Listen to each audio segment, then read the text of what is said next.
I'd like to call to order the City of Saugatuck City Council meeting for January 26, 2026. Will you join me in the Pledge of Allegiance?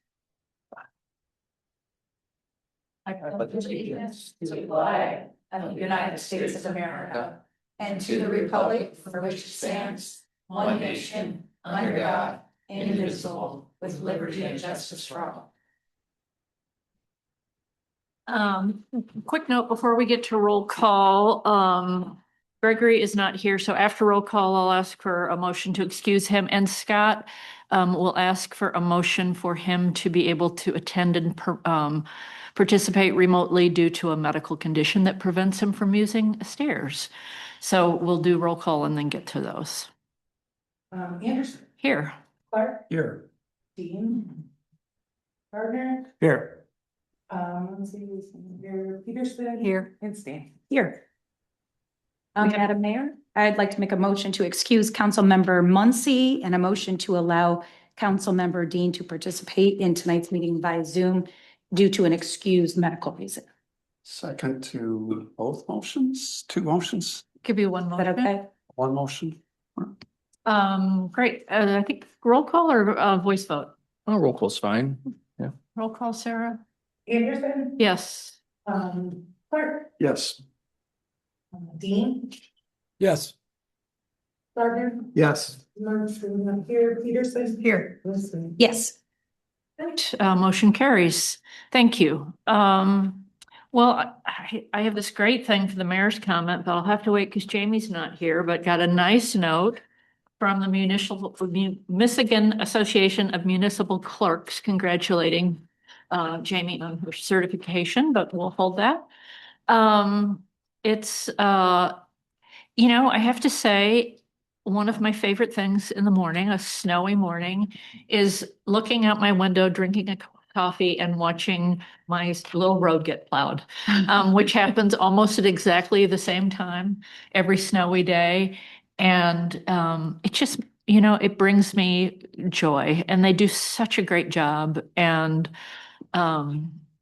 it's great to have a role where we can see the work of all of the city employees and just be proud of what they do. So since we'll see that again tomorrow morning, I thought I would just give a shout out to DPW and to everybody. I mean, I know, the rest of the staff working from home, and it's not easy working full time with busy, demanding jobs in the middle of a pretty crazy winter.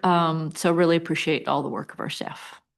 And that's my comment. Ryan? Yeah, well, thank you, Mayor, and good evening, Council, and thank you, Mayor, for your acknowledgement of staff, particularly our public works staff, for all the hours that they're putting in, and the challenges of winter, but they've been on top of it and doing a great job, and are in great spirits. They still have a lot of energy, are enjoying a little bit of overtime, so glad to see that. So just a few quick highlights from my report. I'm sure you saw the lead testing report. 0 sites above any action levels, and then our 90th percentile values actually went down slightly. So I know obviously there were a lot of notices that went out to folks and letting the community know if you had an unknown or a potential lead service line.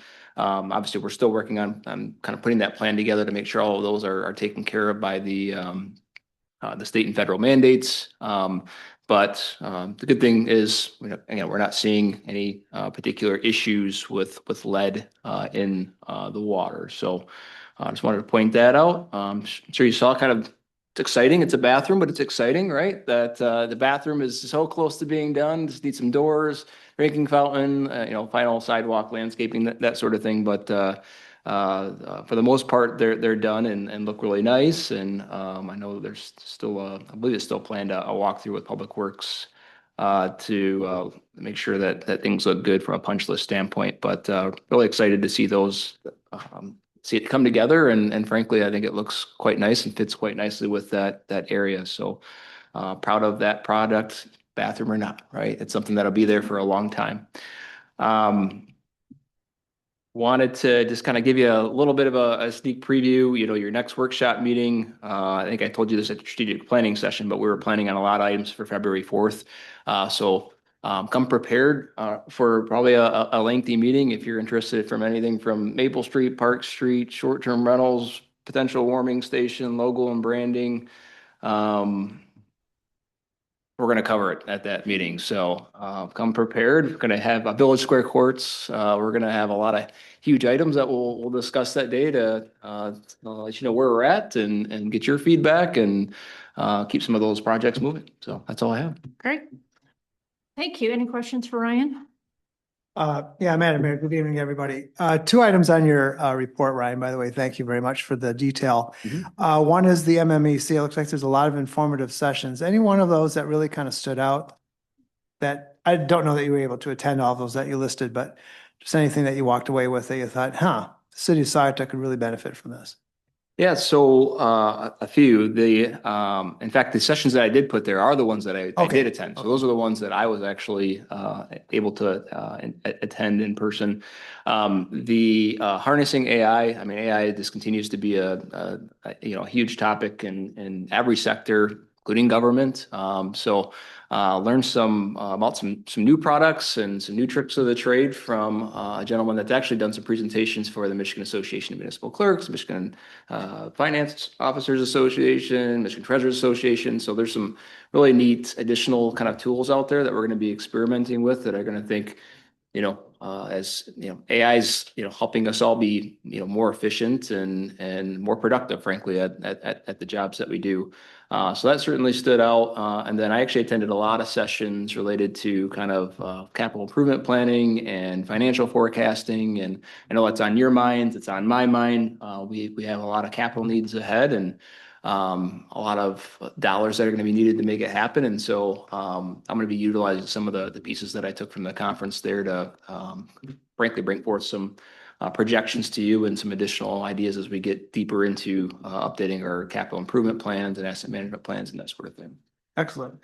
The other one is the recognition for Oval Beach. It's almost becoming second nature for the beach to be on these lists. And I know that we've got an RFP that's the due date's coming up, I think, early February for the concessions for the beach. We've talked a little bit about AEDs and safety stations at the beach too. And I'm thinking, what do we need to continue to do to make sure that we arrive on that list every year? Not just this particular list, but others as well. That doesn't happen without effort, and I'd like to see us, I know I've talked about this before, it'd be nice to convene a small group just to talk about Oval Beach strategy. I'd like to see us maybe discuss getting on Dr. Beach's list or use that as a standard if you're not familiar with it. Use that as a standard for us to measure ourselves against some of the other leading beaches in the world. He's a professor out on the East Coast, goes by Dr. Beach, that's not his real name, but he puts together a list of 50 different standards that he uses to measure, and his list is like he's the list to get on. And I think that would provide good guidance for us just for management of our visitors as well as management of the safety at the beach.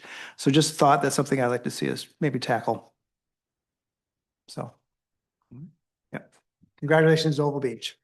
Yeah, and I appreciate you pointing that out. I think some folks, it's easy to take it for granted, but it's not easy to be recognized in that way. There's a lot of folks who would love to be on any one of the lists that we've been recognized on in the last several years, and we're very fortunate to have what we have in this area.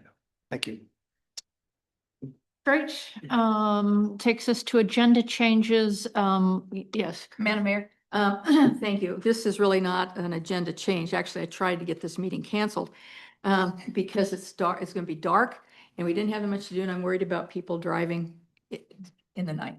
So what I would just ask of all the people that are going to talk tonight, just remember that she has to go to South Haven, he has to go to Grand Haven. So we need to just keep moving it along. Good call, Chris. Love that, Chris. Thank you. Appreciate it. It's great to have you say that.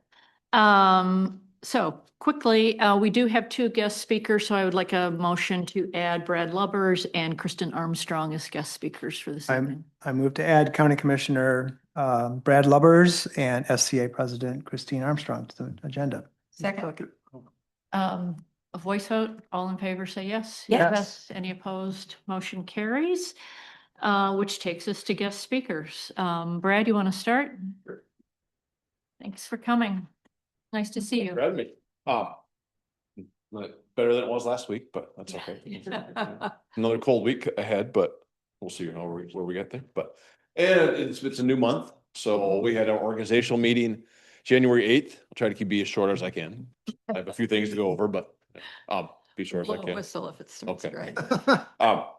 In our organizational meeting 2 weeks ago, we elected Scott Beltman, District 4 County Commissioner, as our new chairman. He was previously the vice chairman for the last year, so.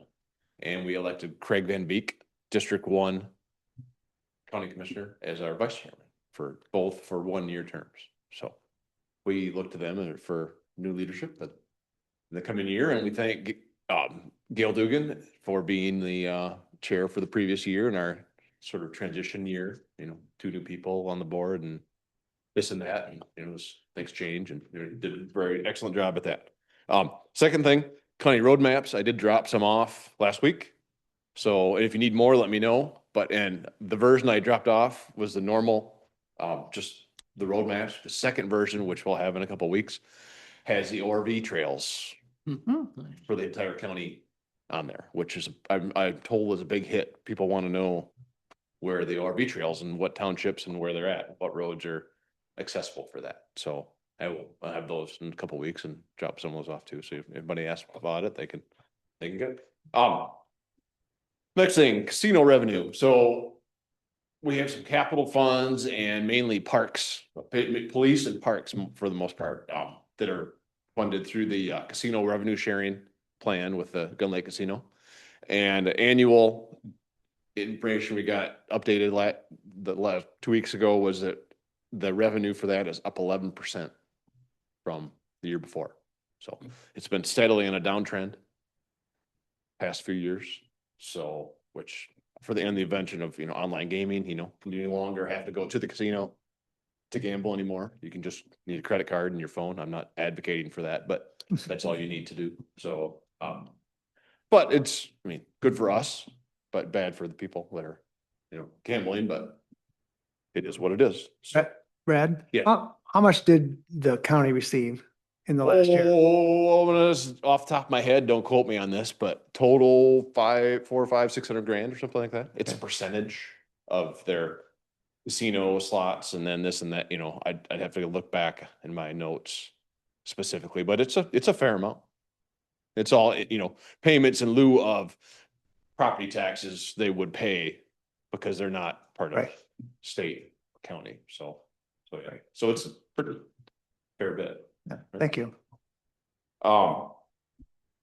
Next thing, this is the opposite end of the county for this, but I'll give you an update. If you might hear about it, the Old Rock 10 paper mill in Otsego, Plainwell. A little context and history. Essentially, the county got it donated. We got it donated to us because nobody wanted it for obvious reasons, right? Environmental impact and everything. So we had a 3-year brownfield plan to remediate the property through Eagle. Well, that expired. So on the 8th, we made a motion to terminate that for the purpose of beginning another 3-year plan. So this will probably go on for, nobody knows how long this will take to remediate this. And the end goal is to have some type of housing development or apartments or something on this property too, which would be useful for the area. And, everywhere in the county needs housing. So you might see that. And on that note also, we also started discussions of a county brownfield policy. So with the new changes in the brownfield law, which I believe I sent some stuff to your city manager about it, that housing, workforce development housing is also part of that.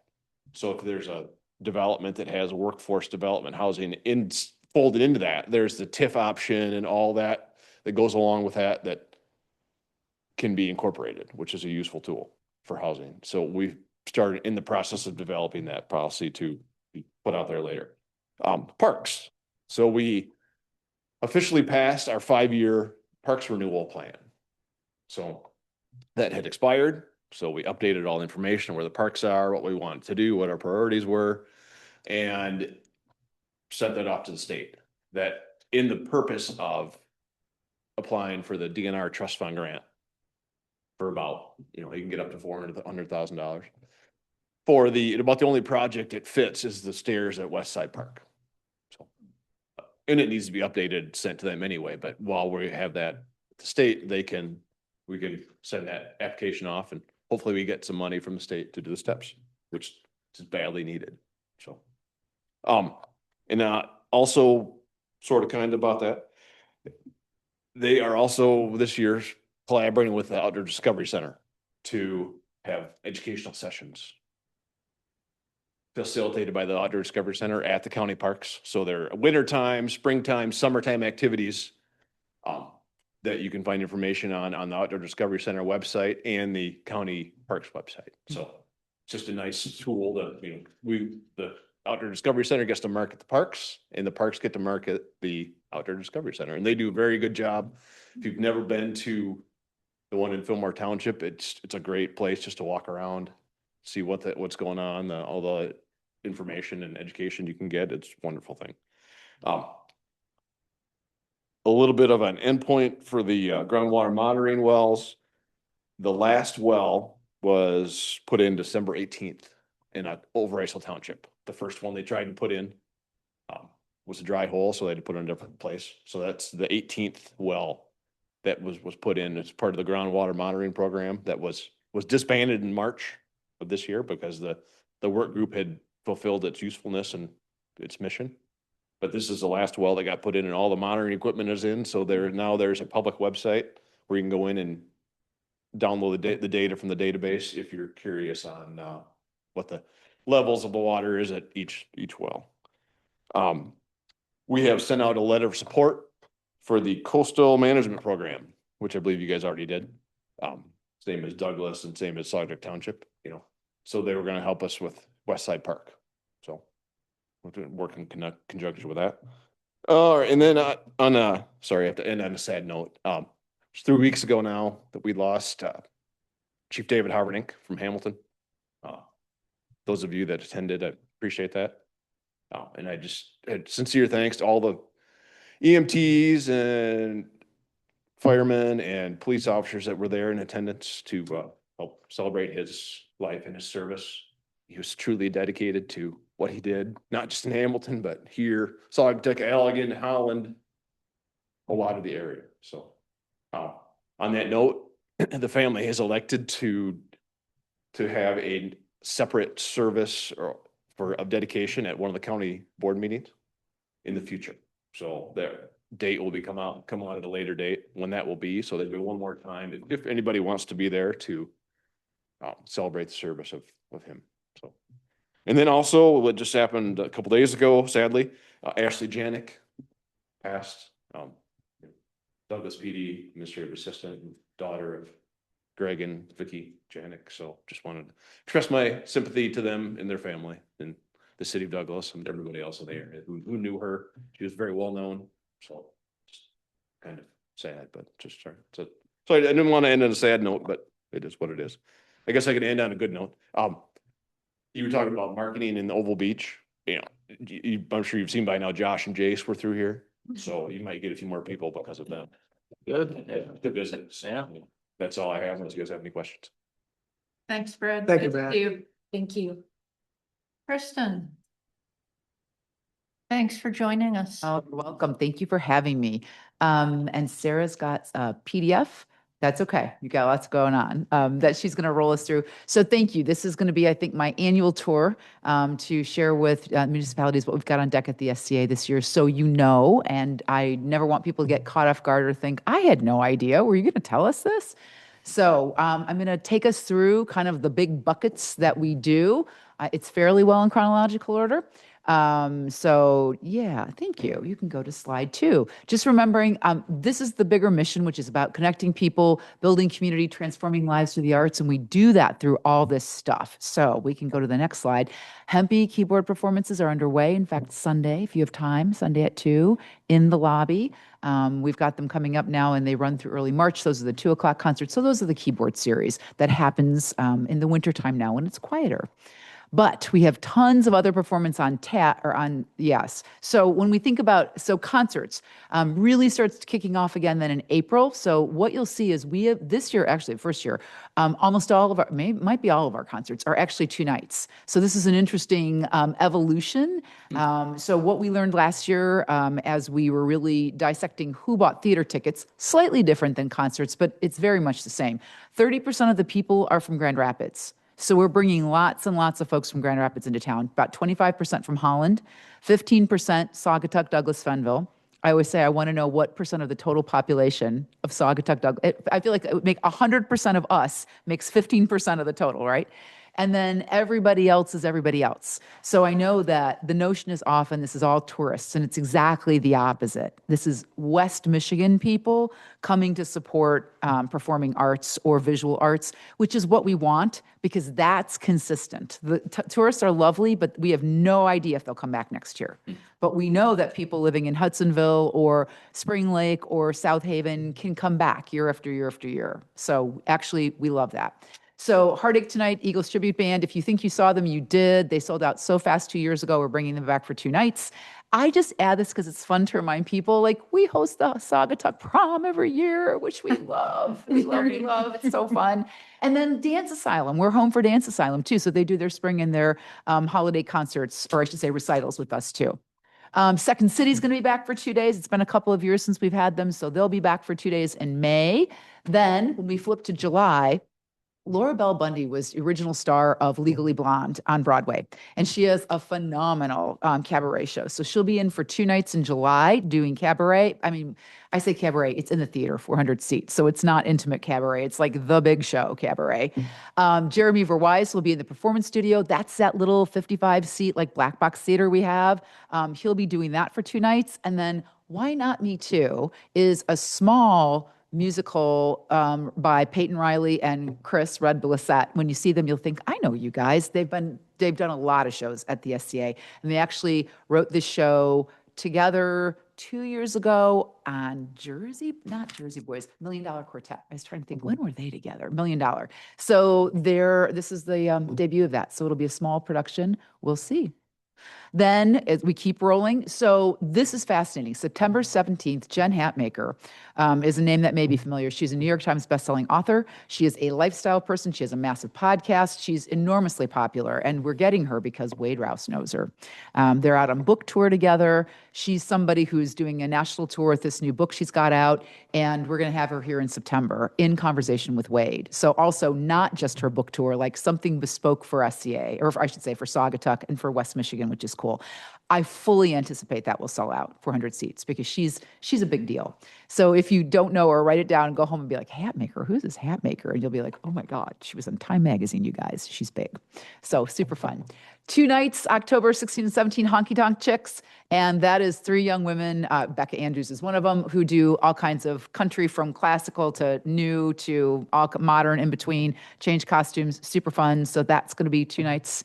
And then again, Brian Oberlin, a smaller performance studio. And then we finish up in November with 2 nights of the Rufus Ferguson Jazz Trio. That's the one we do in the lobby, where we turn the lobby into a cocktail lounge. And it's super fun. If you like jazz, Rufus tours all over the world, and he comes back to Saugatuck because he loves Saugatuck and the SCA. So we're so lucky to have him. So that's what concerts look like, kind of spread across the year that way. Then coming up in March, actually, is Mountain Film on Tour. Community Festival is Saturday, March 21st. We'll do the morning, the afternoon, and then the big evening screening. We are still one of only 2 partners in the state that brings mountain film to Michigan. So we love that. And the Children's Film Festival, which you probably know, runs cost-free for those days, in March. And we'll have about 1,800 kids at the SCA for field trips. Then we go like to Allegan schools, and we literally show films at Allegan because they've got this fabulous performing arts center there at Allegan schools. And then we also have lots of people who now tune in digitally, which is amazing. So we can provide those playlists digitally. So all in, we'll have probably almost 4,000 kids. Children's Film Festival free of charge, which is pretty cool. Kristen, is that for this year? Yeah. Okay. Yeah. Great. And we already have schools signed up, teachers signed up. I think we're probably filled up for that. But if anybody has friends and thinks, connect me, reach out to me and I'll connect you with Meg Shoup on our staff. Markets will be back. So the Spring Artisan Market in April, the Holiday Market in December, and then someday when it's warm again, we will have the Farmers Market May through September as we do. I can't imagine now like not having the Farmers Market, right? Yeah. So, and even though I know Andrew, I think is going to start up summertime market, like more is more. So yay. Yeah. And then I just bring this up because we forget, like we do weddings and rentals all year long. May through October, weddings most Saturdays. It's really interesting. Like September and October are booked. Bits and pieces in July. We still have some dates available. Teresa's booking already into 2027, of course. And then we do corporate rentals and other things all year round too. So just remember that if you have friends ever looking for like creative retreat space, we love renting the building or small spaces out to people. We really enjoy doing that. Children's summer camps are already up online. They go on sale tomorrow to members and then later this week to non-members.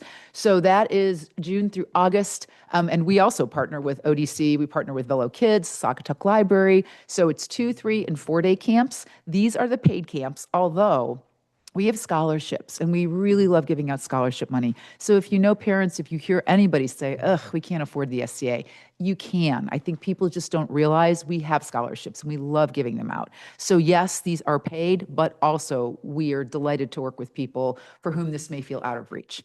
I'll just say, interestingly, every one of our camps always has a professional creative. So a chef, a printmaker, a designer, a fabric artist. They're running the class, or I should say leading it. And then our instructors come in to do all the management, the work with the kids. So it's interesting. It's not our teachers doing this. It's really your kids are in camp with a creative professional who's leading it with our people doing classroom management. And I know you've been waiting for this, but what's up in professional theater? So we are finally going to do a Stephen Sondheim. Kurt's getting his long wish. We're opening with Into the Woods, which is the most revived Sondheim. I think it's been revived 5 or 6 times on Broadway. It is a fairy tale musical, but it's also wickedly funny, kind of dark actually, and really fabulous costumes. So go home and look. If you don't know it, YouTube it. It's out there. The most recent revival, I want to say, was like 22 or 19. It was either just before COVID or just after it. And it's a very, this is a musical that when you come, you'll think, oh, I know those songs, because it's very iconic. So yes, so we open with Into the Woods. And then the next show is we're bringing back Once. I think we did it in 2017, right when it finally came off the tour and everybody got it. So we're bringing it back. This is the one where everybody are musician actors, the whole cast is. And if you remember, one of the cool things about Once is it's all set in a bar in Dublin. And so pre-show and intermission, the bar is open. You literally can go up onto stage. I know, get a drink, because normally you're like, you cannot go on the stage. This is the show where we're like, come up on the stage. And the actors play instruments. It's super fun, super fun. I would tell people, if you're like, oh man, musicals aren't my cup of tea, come to Once. This is not like a regular musical. You do not have to suspend disbelief in the show either. It's a very real story. So Once will be the second thing that we close out with. And then our year-long programming theme, particularly for exhibitions and education, is Flow. And I'm going to tell you a little bit about the various artists we're working with. So I'll start with our creative fellow, Heather Winia. You may know her. She is a movement person. Yeah, people have taken classes with her. So we started with Scotty Jacobs, then it was Mindy Traffman, then it was Julie Gainey, and this last year it was Kayla Conklin. Kayla was a music therapist. Heather is a movement person, a movement specialist, so she's going to be bringing movement to unusual places and spaces and getting to collaborate with all of our other visual artists. Our creative fellow is always someone who is not a visual artist, because all of our exhibition people, of course, are visual artists. So part of what our creative fellows love is they get to work with people that normally are not part of kind of their daily walks of life, and doing that type of creative collaboration is part of what they super enjoy about the fellowship. So Heather will be with us all year long. And our artist in residence is Jared Medina, he was just in today. Jared's awesome. He's young, he's Holland based, which is so cool. So that means we'll get to see him a lot. He's an educator, community organizer. He runs out of his garage, out of his home, his own gallery and creative space, community-based space. He's also at Culture Works, which is great. They're a partner we do a lot of after-school programming with. And he will be doing a year-long art residency with us, also leading workshops and working with students. So if you go into the corridor right now, all of the butterflies and flowers that Zara Rush had for the last year are gone. And it's Jer's new piece up, which has to do, I'm not even joking, guys, with Singapore. That's all I'm going to say. Go see his exhibition. It was so unexpected when I realized what he was doing. So Jer will be with us all year long. Our spring exit, well, this was fall into spring. Kayla Powers' show is up right now. She is what's called a place-based fiber artist because she forages, harvests native plants, dries them, and then makes pigment and paint dye out of them. If that sounds like way too much work, you are right. It's amazing what she does. So the wildflowers that you can see on the left there are all about this size, and they are hand dyed, hand stitched, and they're up all along the walls, as well as other fiber pieces that she's made. So this is all about Southwest Michigan native plants, native flowers. And we've also been, of course, rolling out children's programming in classrooms. Oh gosh, we're up at ZQuest, Zeeland Schools. We're at West Ottawa Middle School. We've been working with Douglas Elementary. We've been working with the Careerline Tech Center kids through the school district for the last year too. So lots of us, again, out in schools, after school programs. And this is, of course, ecology, biodiversity, interdependence, lots of Great Lakes and Southwest Michigan stuff. And our summer exhibit will be the fabulous Brianna Manning, who is Holland-based painter, has a great following along West Michigan. So here's a switch. Jump into summer, remember for years, was that Friday night. And as Pride Week has gotten bigger and bigger, we've, started to feel like, oh, this is so awkward and strange. And like, how do we all play this? So what we decided to do is we're moving that exhibition opening from Friday to Saturday post-Pride concert. So all of the rub, all the decision-making, all of the, oh no, what do I go to is over, which is lovely. And that way too, All Saints can have Friday for the jazz concert and there's no, butting heads or friction, which is brilliant. So we're moving to that Saturday night. So big exhibition opening. And I think I can say this out loud. The Schrock brothers are playing at the opening, which will be so awesome. So it's going to be a big, fun, art, music-based celebration. But that is a Saturday night, Saturday, June 6th. And then, this is going to be so amazing. So Juan Chavez is a Chicago-based installation artist who frankly has done installations all over the world. We are so fortunate to have him here. He's going to be doing large place-based installations in a park in Holland. We haven't quite nailed this down yet, but we've been in Saugatuck, we've been in Douglas, we've been out in Fenville, and so now we're moving in Holland and working in Holland.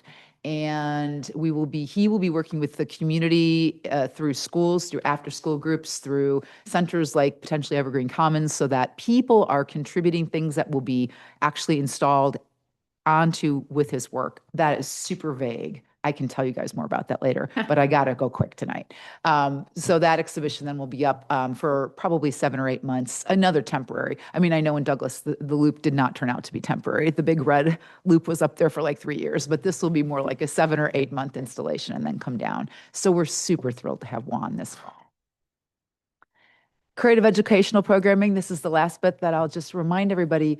So we do deep work in classrooms, after school programs, with libraries, wherever there are students, we're trying to figure out ways that we can take this creative educational programming cost-free to those spaces. And really what this is doing is creative educational programming is a vehicle for literacy, for social emotional learning, for mental wellness tools, for career readiness. You don't know about creative careers, you're probably not going to end up in one.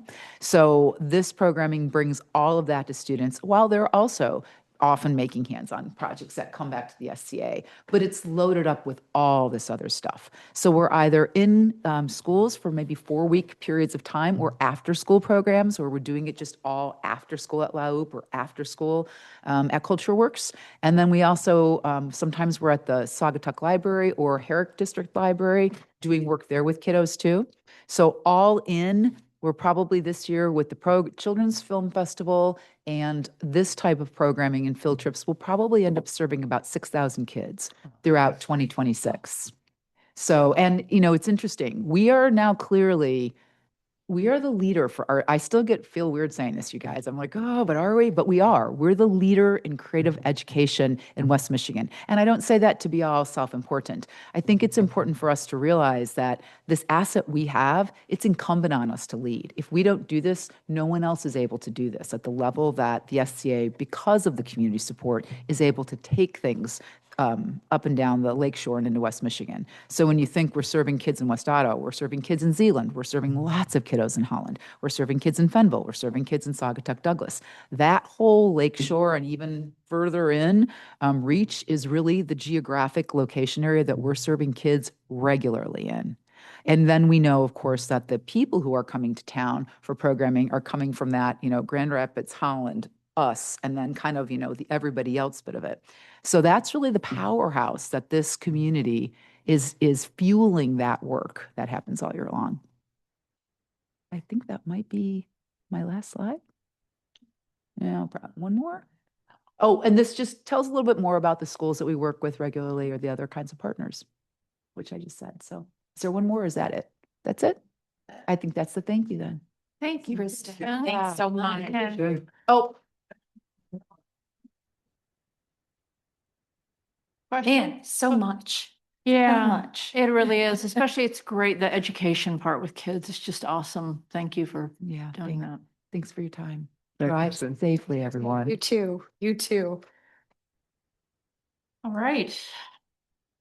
That takes us to first public comment on anything that's on the agenda. I don't think anyone in the room wishes to make a public comment. Anyone online wish to make a public comment?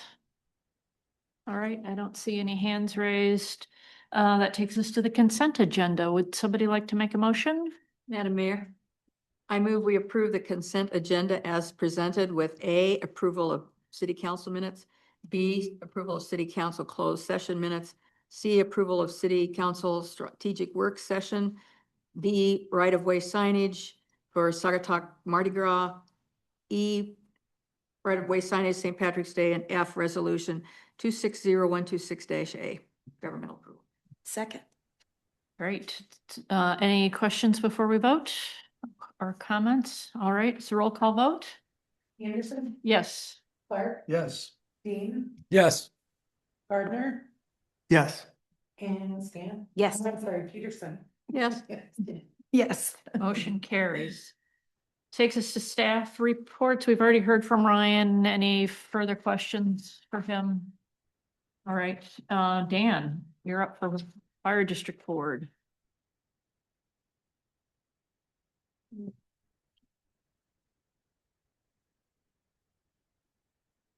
Thank you. Good evening. Hello. Hey, Dan. Updating most recent fire board activity. Mostly this is December and year-end incident totals and statistics for the whole year. So hopefully not too dry. Next one, sir. The fire board's 19th meeting. That's the last meeting. Just a brief update. Hang on. Just a brief update on the Wiley station. We have met with GDK, which is the big Holland construction firm. They're not exactly general contractors or construction management or whatever. I had a good meeting with them. We will have a similar kind of meeting with Carbon 6. Carbon 6 is the Grand Rapids firm that did the work at 415 Wiley for Douglas, the City Hall, police station, so forth. And maybe others if it's seen as appropriate. The point of moving forward as quick as we can on that is whichever we settle on, the first task will be to create the drawings, which we need to support the funding request for the bonds. And we can't move that forward until we have those plans to submit. So that's where that stands. So here we go on the year-end stats. Next one, Sarah, please. Overall volume, at 1,193, new record high for the year. Overlapping calls, which, as you know, we pay attention to because it affects staffing. When you have almost a third of your calls happening simultaneous or close to simultaneous with another such call. So guys going in two different directions, perhaps. 448 emergent calls. That's the highest in 3 years. And motor vehicle incidents, oddly enough, down a bit from 2024. We'll see what happens for this year. There were, over the weekend, we had 3 out in the interstate. Response and dispatch times. The response time has remained pretty much constant, a few seconds slower this year than last. It's not totally controllable because it depends on how far out calls come from and so forth. December response time, you see there, 7 minutes. The dispatch time, which is the time between receiving the dispatch from 911 to getting out the door, is 89 seconds. So that's, I think, to me, that's a very impressive number. Next one, Sarah. Types of calls, I'll give you more detail if you want it on this a little later. Falls, as we've noted for a number of years, continues to be the number one call from the EMS standpoint, number one total anyway. And the others as you see them. Fire-related incidents, 30, which is a pretty high number for the district. And false alarms, as we talked, largely due to devices connected to central monitoring services when there's nobody in the house and we get the call, so forth. And then severe weather, because we did have that one big batch of severe weather.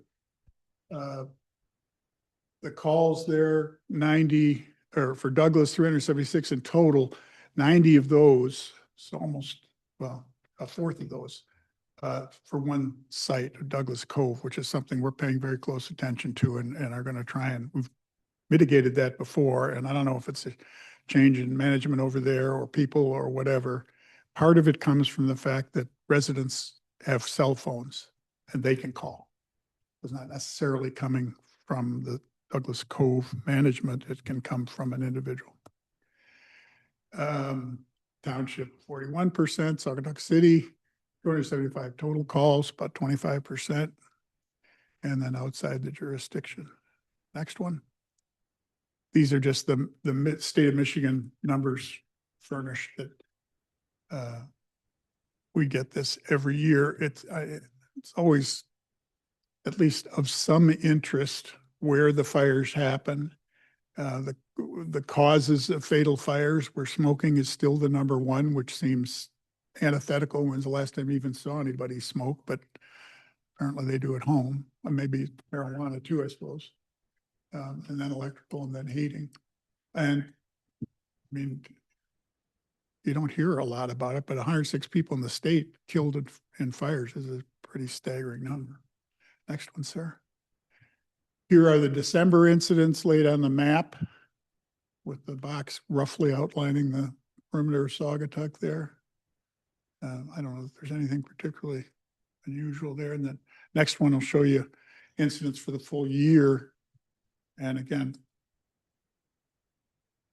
you can look through and you'll have the documents as well if you have, hard to ask a question off that chart, I guess. ALS, Advanced Life Support. This is Life EMS's wait times for the various parts of the fire district. If I were sitting where you are, I'd be asking why Saugatuck North is so much higher, and I don't have an answer to that. I don't know. We'd have to look at exactly where those calls happened and when they happened to figure that out. And it is dramatically skewed by 1 month in October, where you see it was a very high number of almost half an hour wait time for the ambulance. that can be a result of the ambulances being used in other places. I mean, there's no simple single answer to that, but at least it has come down off that high. And we'll be watching that. And again, that doesn't mean there was nobody there for that period of time. Our guys went out the door 89 seconds after we got the call. So, and kind of a slightly related, I think I spoke to you ages ago. It seems like probably a year now, when we ordered a transport capable new vehicle. That's within a couple of weeks of being finished, and the chief plans to, it's in North Carolina, and chief plans to drive out there. I may accompany him on that drive and bring the truck back that way. So boys night out, barbecue, North Carolina barbecue. Sounds good. Here you go. This is the grand detail chart on all the EMS calls, and again, you see the falls. They're about halfway down the page. And on and on and on. And the next one, because it had come up once, of course, these are whatever that is, an 11-year total. Years being laid out there vertically down the right-hand side for cardiac arrest. So reading from the left, appropriately in black and white, the number of you arrive on the scene and the individual's gone. Then all the way across. And I think, oh no, a couple more. Just FYI, because this is up a bit from prior years, marine responses. The purple one is boats in distress. And in a great arc surrounding Saugatuck out on the lake, we're it. Fire district is the only one that's going to go out there, unless Allegan County Sheriff's boat happens to be, but it's often upriver or elsewhere, or not staffed at a particular time. So there, then the numbers down on the bottom are the this year's numbers, but the graph shows. No, I guess, no, that's right. On the graph is 25 as well. So that's a full year. And the next one of the standard numbers for the three communities in the fire district for the revenue, the village-based revenue, the population, and the call volumes, population, and contribution to our total roughly $2.4 million budget. Doesn't include what we can claw back for services and so forth. And which strikes me, I'm no analyst for this stuff, but it strikes me as reasonable. Well, these numbers seem to be reasonable to me in terms of proportionate or whatever. And that's it. This last one on the left is the sign that it's like a fire district tradition. It's been there forever, individually with numbers hung up there, like on the sign, physically hung up to keep track of the runs in a given year. So they come back, they put, they add a 1 to the far right column. Well, this year, since we crossed the 1,000 threshold, they added a 1 outside there, and all kind of concluded that doesn't really, it looks a little bush league, and it doesn't necessarily read to the passerby as 1,130. It might just read as something goofy. So we have now added the runs to date will be displayed periodically on the digital or illuminated sign outside the fire district. So yeah, take progress where you can get it. So that's all. That's all I've got. If you have any questions, or if you want me to check any of the data or go deeper on the data, just say so and we can get that done. Any questions? Not a question, just a comment. I'm continuing to be so impressed by the data that the fire district generates. I know there's an expense involved in doing that, and staff spends a fair amount of time putting this together, but I'll tell you, it's the benchmark for all of us in terms of reporting on essential services for the community. So thank you. Well, it's, I mean, you're looking at what I have to do with it, which is stand up here and I make these charts, but I don't make the actual graphs. Right. That's done by Eric, and he has outside help, which we pay for. Yep. But you can't manage without Nope. numbers. I mean, and if it's important, you better be measuring it. And it's so that's the chief's focus. If anything, he's deeper in it. I've got easily another set of charts that lengthy that you drill farther down, or I think. No. Exactly. So that's was my project over the past few days, was to get this to what I thought was a reasonably manageable number. So, and now Chris wants to go home because Bernie's He wants to send expecting staff his home. breakfast in bed or something tomorrow. I don't know what. Please send the message. It's greatly appreciated and Thank you. it's a standard Thank you, that we and can I'll pass that all along. aspire Pass to. that along. Also, thank Brad for his nice comment about Ashley Janik, which was really just one of those tragedies, and there's no other word for it. So very, and between Ashley and Greg Janik's literally best friend, Dave Haverdink, within about a 2.5 week time period, that's a lot to absorb, a lot on his shoulders. So. Yeah. Thank you, Dan. Thanks, Dan. Well, Gregory isn't here for interurban, Cal Lake Sewer and Water Authority, Joe. Yeah, thank you. So we had a regular meeting. Well, I guess it was a special meeting because a regular meeting got postponed 2 days due to weather last Wednesday. Really four material topics. Just give you a quick flyby. The bylaws, which has been going on, believe it or not, for 15 years. And we passed them, right? So we now Hallelujah. Cal Lake now has bylaws in place. Budget, which is a frightening work in progress.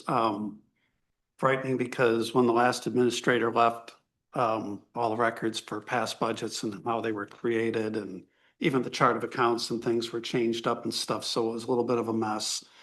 But we have a small team. I'm on it as well. We're making good progress, and goals to have it for another special meeting that we're going to have this Wednesday. Be 95% of the way there. It looks like we might make it. So it's coming along. The administrator hire, full-time person to take over Cal Lake, is looking, we all have our fingers crossed. We got a verbal acceptance. We'll be meeting again Wednesday to approve, hopefully, the employment contract. So I was just actually going over the last few details with them. So hopefully we'll get that done this week. And then the vote for Saugatuck's first right of refusal to acquire capacity voted down 3-2. It was a disappointment. Ahead of that vote, I had Cal Lake's attorney prepare an opinion paper. I also had him attend the meeting to answer questions, but basically I asked him to inform the board members how we should interpret our role, right, relative to the agreement between the municipalities. And his opinion was, look, from purely the way he understood the contract, the board should be looking at it as any transfer of capacity should be determined by authority as to whether or not it impacts the system as a whole. So in other words, if any transfer occurs that you don't see it causing bottlenecks, you don't see it causing put undue stress on the system, so on and so forth, that should be your threshold for either approving or disapproving. He went so far as to say, caution the authority not to vote on any perceived need or lack of need by any municipality, and not to get into that, fall into that trap. Needless to say, I pushed the same thing pretty hard, on the board. My concern is, kind of opening the door to all these political implications of making decisions outside of the scope, heading down that slippery slope, so to speak. So anyway, turned out there were a lot of questions directed in as to whether or not Saugatuck needed the capacity. And that seemed to be the direction that the board took, right, was their opinion. I even heard comments that, we were trying to profit, from it. So it was a little disappointing to have it go down the path that went down, but that is what it is. So, it'll be next steps. We'll get bounced back and we'll have to discuss it at some point in time. So.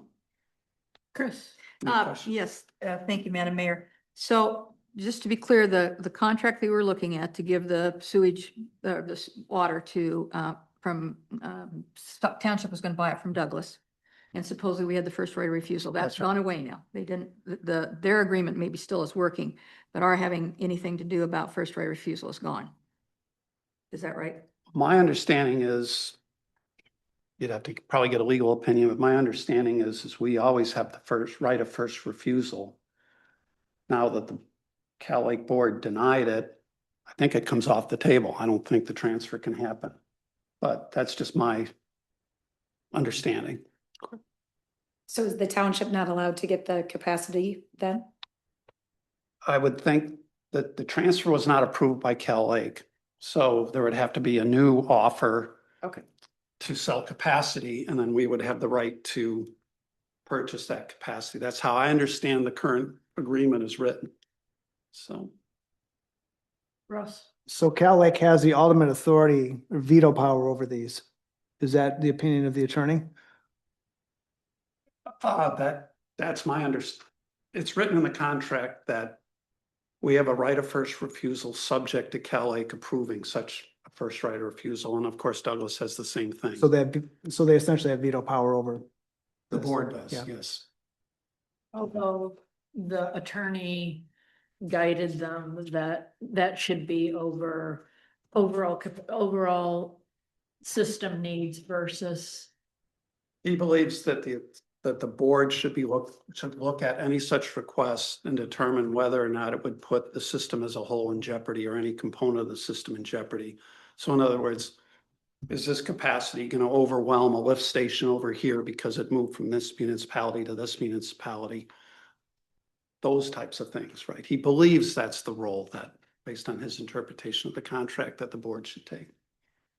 Chris, so then, listening to that then, so they assumed that something with this contract would cause issues with capabilities? No. That was not discussed. Okay. Scott has his hand up. Pardon? Oh, Scott, Has his hand up. thank you. Thank you, Mayor. So, Joe, correct me if I'm interpreting this correctly. The legal opinion that you brought to the board cautioned them that the decision it sounds like they took overstepped their remit. Well, he didn't go that far. He just said he cautioned the board against making such decisions. Okay, thank you. And they blew him up? Yeah. Apparently they didn't listen.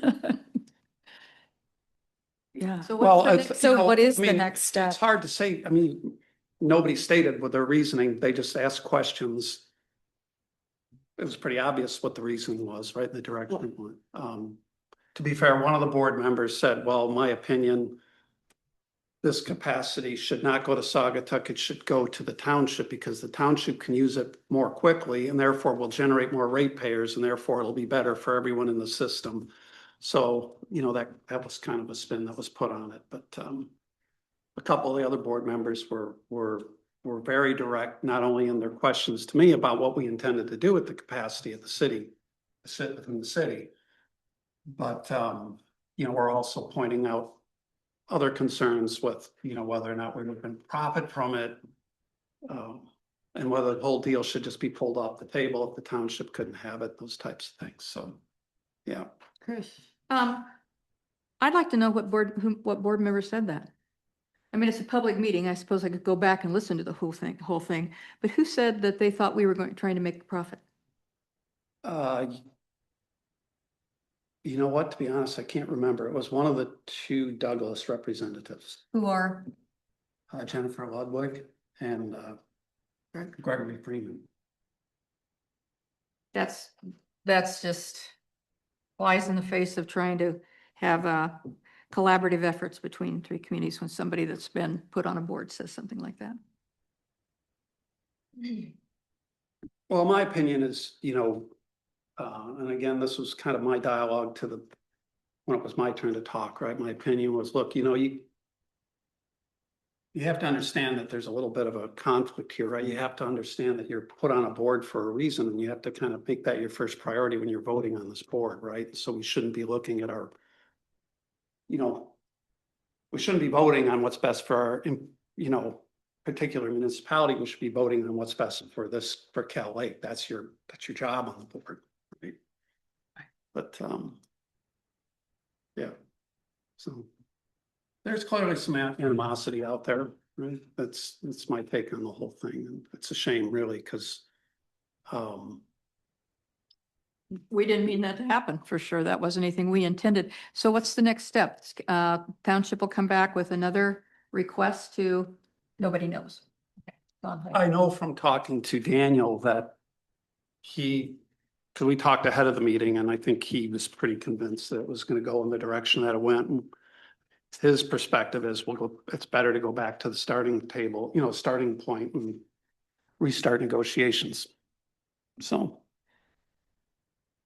It's frustrating. I mean, all we wanted was to preserve a negotiating chit, not saying that we were gonna hold firm on it, but we just want to leave open the door for how we see our future capacity needs met, which likely would be moot. And so that it comes to this is it's just too bad, but. So when the three municipalities are meeting with the consultants later, or in. Early February, I believe. February? Okay. Yeah, if that date holds firm, it's still, still working on that, but yes, the individual utility committee members are supposed to all kind of get together with the consultant and continue our discussions about the overall water sewer agreement, as well as which direction we want to see the authority, head in. Obviously, the township in Douglas, at least previously, have expressed an interest in seeing this full authority concept that, some of these recent actions creates even more concern over from my perspective. And just as a reminder, I don't know if all of you are even aware of who was all on the Cal Lake board. The township manager's on the Cal Lake board. So he had an opportunity to be a part of that decision making and motions and votes and that sort of thing. So. Any other question or any questions for Joe? Scott, do you have anything while I'm looking at you? No, Mayor. Okay, anybody else? Yeah, I just to conclude, I mean, I think what was most disappointing to me was that, and I represented this to as many people with listen as, I thought the city of Saugatuck went above and beyond to try and work this issue out, right? And all we needed was just tell us you're willing to talk to us about the provision of putting a first right of refusal, either in the new contract or having a vehicle that allows us to get capacity if we need it. And that's all we need, right? I thought it was an incredibly reasonable ask and to me, this was a no-brainer. But anyway, it was more disappointing to me that we couldn't, advance that one small step, right? It's mind-boggling, right? I mean, I come from the business world. You'd never let something like that hold you up. If you were there, right? You see the end game, you go for it. You know what you need to do to get it over the line, and you bring it there. And why this got held back is just a mystery to me. But anyway, tried my best, and we'll see what happens after this. So. Well, before we move on, I just want to thank you, Joe. You have been spending many hours and days. Just let me thank you. You're a very rational, smart, deft communicator. And I know you've devoted a lot of energy and time and brain space to coming to a good place. And we'll work our way through it, but I really do want to acknowledge publicly all you've put into it and to thank you. You have represented the city well, so I appreciate you. Why we're all here. Yeah, you've got a lot of work there. So anyway. Thank you. Chris, any news on Well, kind of just piggybacking off of that. The last meeting we had, we were going to find out if Greg Wycamp had any money left over that we might use to have an economic impact study. And so I was very happy when we brought it up to the priority, that it was one of our priorities, that we would work with that. I have heard since then that there's some interest from Douglas to do away with the authority totally. And I'm not there yet. I think it would be a good idea to have the economic impact study done, but I think we need to wait until we hear from our other two. Have you heard anything about interest for an economic impact study from either Douglas or the township? Any opposition? I haven't necessarily heard opposition to that, but I think there's, the township and Douglas feel like the authority needs, there's still some more, refining as far as, goals and which direction they want that, head in the future. I don't know that, at least it hasn't been expressed to me from the Douglas manager that there's interest from Douglas in necessarily doing away with the authority. That may have been portrayed to others, and so I haven't had that indicated to me. I think they're just wanting to make sure that the dollars that we've all, put in with Greg Wycamp, the consultant that's working with the Harbor Authority, are being used in the way that we all anticipated. And they've expressed some concerns that they don't feel like the progress is being made in the way that they anticipated with Greg. I tried to update them on your last meeting, which they, weren't at. And I hope actually that they watched that meeting, because I think you all felt like you did get some, direction and had some good discussions to kind of really pick up from where the prior studies had left off, and had a sense of where you wanted to go that was going to kind of keep things moving forward towards a, maybe future dredging needs if it comes to that, but obviously looking at the economic impacts of the harbor not continuing in the way that it has, and obviously, upstream sediments and those impacts from farm runoff, and but I think that's a fair idea of what happened. And I think that it goes back to the 2016 study that we did. Again, it was stopping the stuff coming from upriver, looking at dredging of some small type, whether it's a silt box or something like that. And then the realistic attitude is there's no money to pay for the dredging. Sure. And so the feeling was then, well, we need to convince people how important the lake is to us.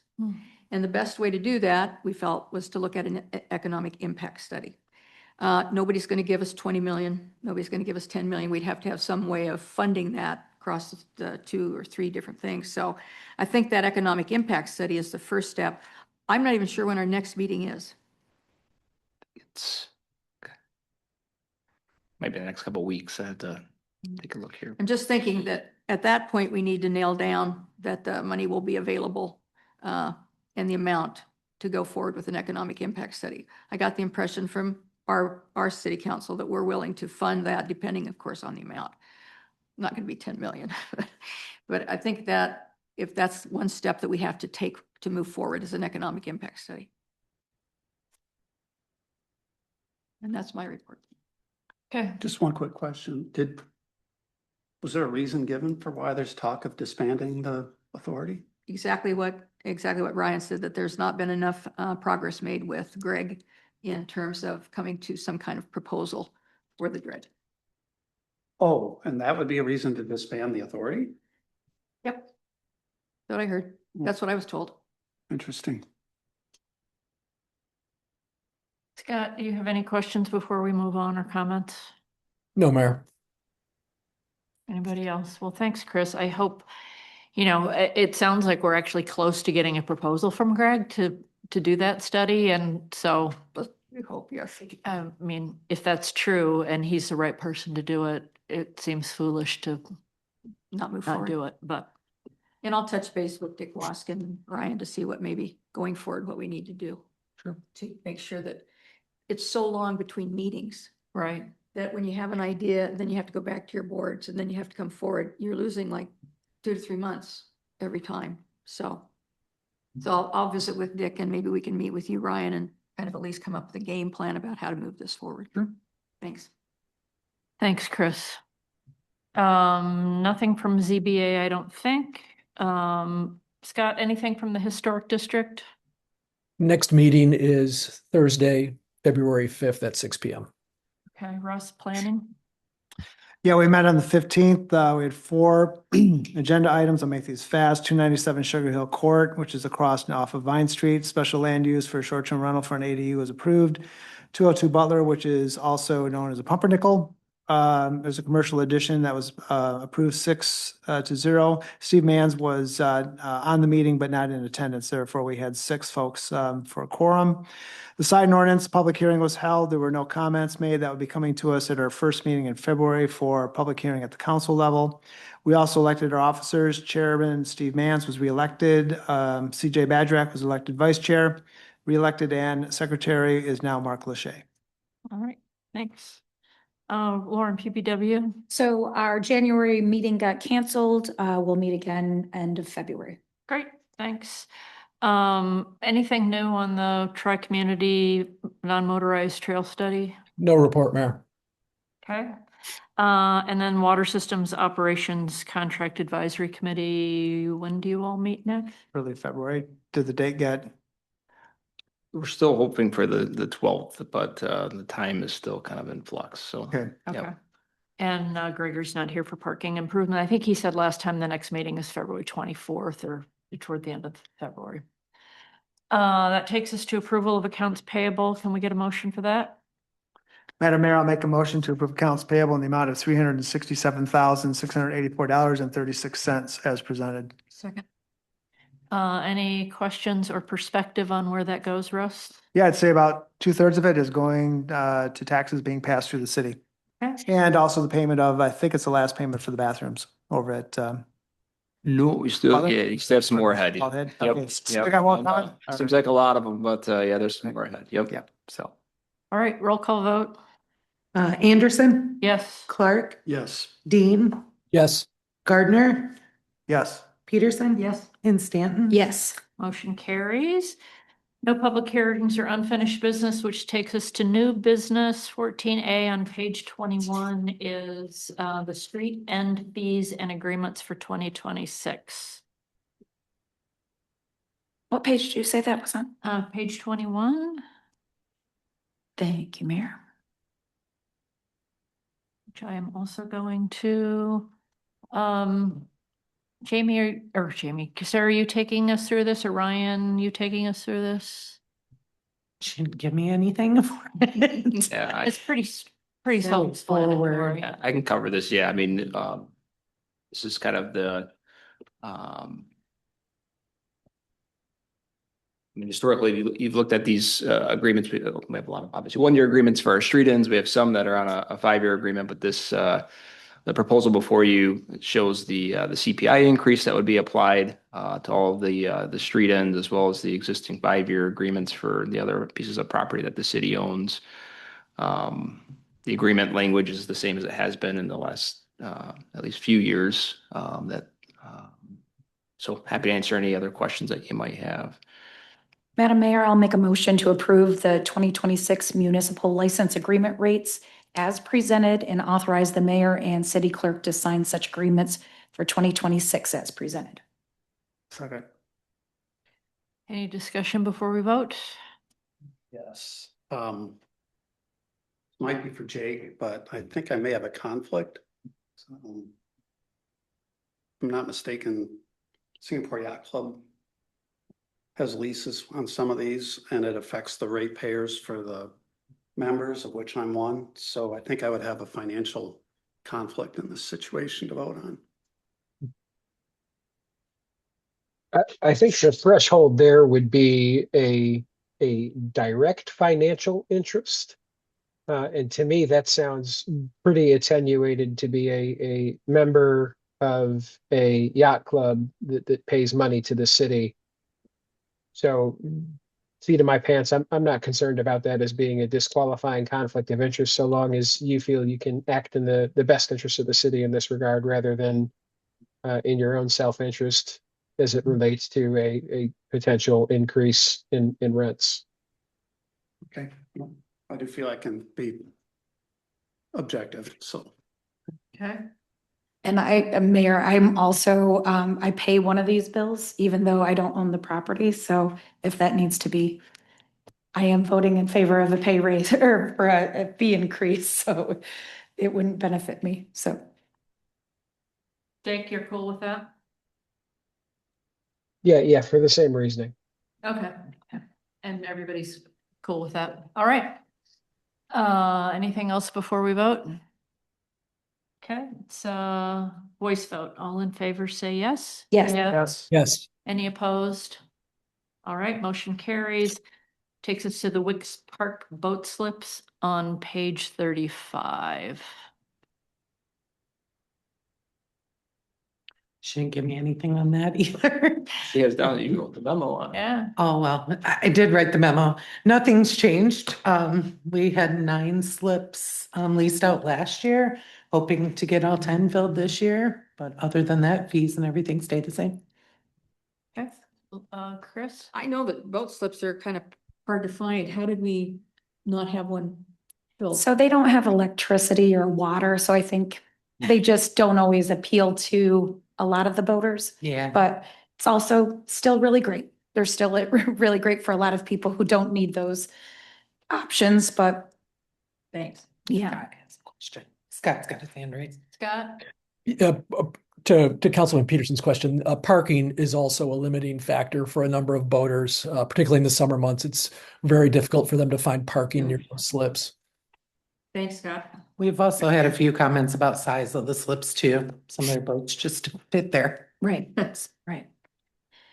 All right. Well, I'll make a motion to approve the proposed 2026 Wicks Park boat slip lease agreement as presented. Second. Any further discussion before we vote?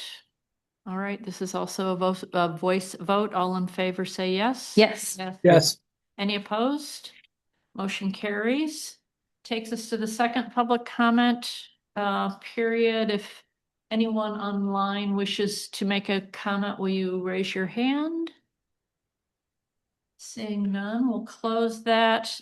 Correspondence, Betsy Muir's email is in the packet, and she spoke at our strategy session, and also a notice of an opening in the ZBA. I think it's an alternate vacancy and Board of Review vacancy. So if you know folks, encourage them to apply. And I think that's it. Takes us to council comments, Chris. Yes, good conversation, I think. Good job, Joe. Some things sometimes you get the bear and sometimes the bear gets you. What I would say, the only thing I have to say is I think Dan Fox nailed it when he said, if you don't have numbers, you can't make decisions. And I've brought this up a couple of times about the police needing to have statistics. And I'd be more than willing, if we get a little group together, me and one other person, and meet with Allegan and come up with what we want them to say to us, because this is a continuing, oh, we don't get the right coverage. We're, we should have gone back. We shouldn't have ever let the contract Douglas go. So I'm just offering myself to kind of move that forward in some way. Okay. Russ? Thank you.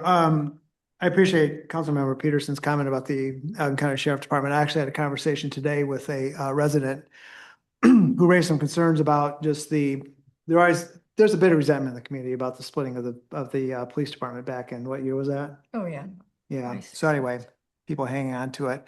But the point is that there's a pervasive feeling in town that there's just not much of a community service. In other words, because of the type of services, contracted service, that it's not providing the same type of community support that, say, for instance, Douglas gets. It was brought up in context of the conversation and some of the comments that were made at Ashley Janik's service on Saturday. So I'd be willing to sit with Councilmember Peterson with the Sheriff's Department. And about 3 years ago, Councilmember Stanton and I had the Sheriff Department come in, sheriff, as well as the lieutenants and the road officers come in and introduce themselves. And we had pretty good attendance at the meeting. And I think that's something we should do a better job on. We should work with them to figure out a better way to make that more of a community service and less like a contracted service. And I'd asked to be a part of that conversation because of my connections with the Sheriff's Department. So my interest in it. Thank you for bringing it up. Yeah. Joe? I just wanted to add my condolences to Chief Janik for losing his daughter-in-law, Ashley. Didn't know her well, but knew her from the club. They've been longtime members down there, and but I do understand that she to do things like safety briefings at the elementary schools and what have you, and she brought her dog with and stuff, so she really, I think, endeared herself to a big part of the community, and our heart goes out to the family. That's about all I have. Scott? Yeah, thank you, Mayor. I would echo the what was expressed by the other council members in terms of condolence and the ongoing issue with getting better data from some of our partners. Lauren? Yeah, I mean, it's been a really difficult time for our community to lose somebody so young and that was so involved with various aspects of our community, and just, again, having somebody so young pass. And she was connected to so many different people through the yacht club and through the police department and, of course, Chief Janik's family. So I do want to say that I enjoyed our strategic planning session. It was another really good session where we just to have some camaraderie together and enjoy each other's company, and also, you know, get to the work of planning the year ahead. And I always appreciate being able to talk with staff at a more one-on-one and have a real amount of time with everyone. And I always enjoy it. Love sitting next to Sarah as always. So, but thank you. Thanks. Great. Yeah, I will add, for Chief Janik to lose his best friend and his daughter-in-law in such a short, nobody should ever have losses like that and, so close together. It's just, beyond heartbreaking. I also really enjoyed the strategic planning. It's just good to just sort of be people together and, joke a little and, offer my one of my stickers to dredging. And I don't know, it's a good group and I'm grateful for us all. And I think that's it. So who would like to make a motion to adjourn? So moved. Second. All in favor, say yes. Yes. Yes. Meeting adjourned. Thanks, Scott. Good night. Good to see luck. you. Feel better, Scott. Good night. Thank you.